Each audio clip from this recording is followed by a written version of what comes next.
Chemical sterilization sounds like something that Hitler did, or Stalin, or that maybe the Japanese imposed on the Chinese in their terrible occupation during the Second World War. No, chemical sterilization is what women do in the United States and Mexico and Great Britain today. It's not permanent chemical sterilization, but it's chemical sterilization through the pill, the IUD, the patch, the injection, pushed by their parents, pushed by their boyfriend, pushed by their husbands, or of their own free will. They're going against, these women are going against themselves, their own bodies. It's a sin against the fifth commandment. Thou shalt not kill. Thou shalt not poison oneself or poison anybody else, even if it's not a mortal poison always, but a systemic changing of the hormonal harmony in a woman won't have side effects in the rest of her body. Of course it will. And the incidence of cancer in women, objective medical studies show, increases when in the population of women who chemically sterilize themselves. So we don't need a lot of other reasons to stop this kind of practice, which goes against the fifth commandment. But if we needed any more, abortion would be a second reason, because from every 13 to 16 cycles of the woman, not every time, but from time to time, maybe not even every year, but if the woman uses this method, these chemical methods all the time, sooner or later there's going to be a conception, and a small human being won't implant in the uterus, in the uterine wall, because the hormonal confusion is such that she doesn't know that she's pregnant.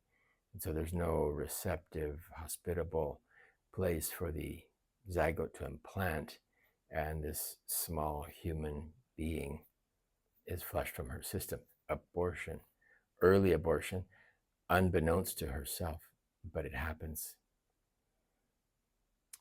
So why does the Catholic Church say that the pill and injections are evil? Well, one reason is we're poisoning ourselves.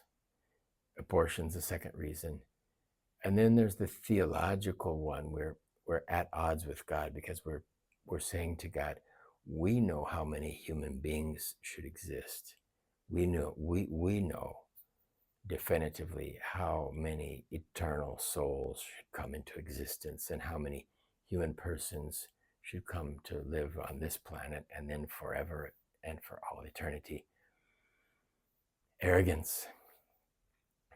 And then there's the anthropological reason, the theological anthropological reason against artificial contraception, and that is that when a married couple give themselves to one another in holy marriage, in the sacrament of marriage, there's a total gift. I give myself to you forever, and I give myself to you completely and exclusively.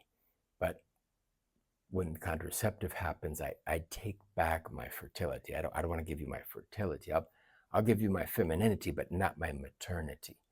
I'll give you my masculinity, but not my paternity, says the husband in that case. So will that affect the marriage, and does it cause marriages to go on the rocks? Absolutely. Artificial contraceptives,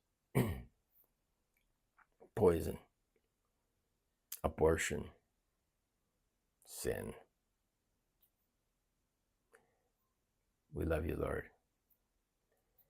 Help us to see your way, to do your will with our souls, but also with our bodies and with our procreation, with that sacred, blessed part of ourselves, which is our procreative self.